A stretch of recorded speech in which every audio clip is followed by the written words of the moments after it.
Welcome back to the Dry Fire Journal. This is day 204.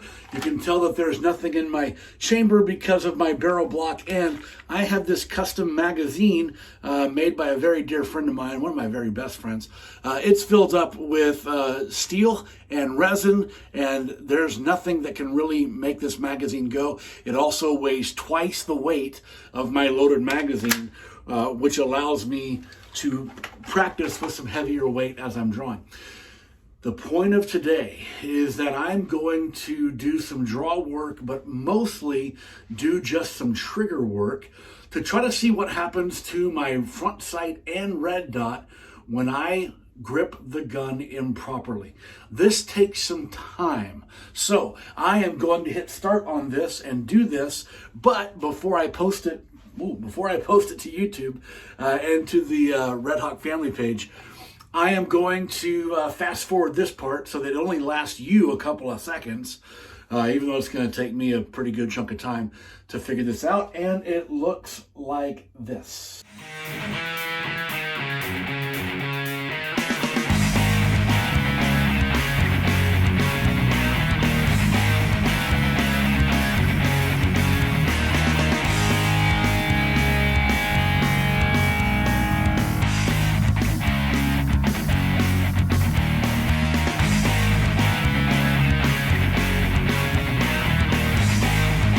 So in 6 minutes and about 20 seconds, 18 seconds, whatever that is, here's what I found out.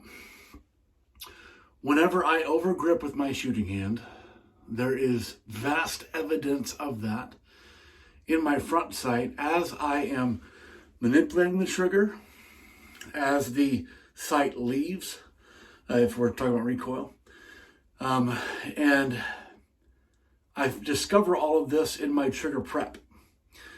And if you really want to fine tune and diagnose yourself on whether or not your support hand is doing its job, then you can do what I just did.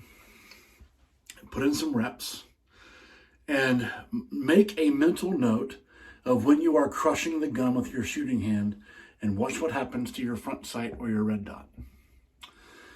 And then take off just a small percentage of that pressure with your shooting hand and watch what happens as your dot or front sight becomes motionless right before trigger press.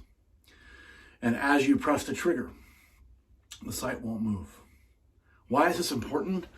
Because 100% of our shooting mistakes happen before ignition.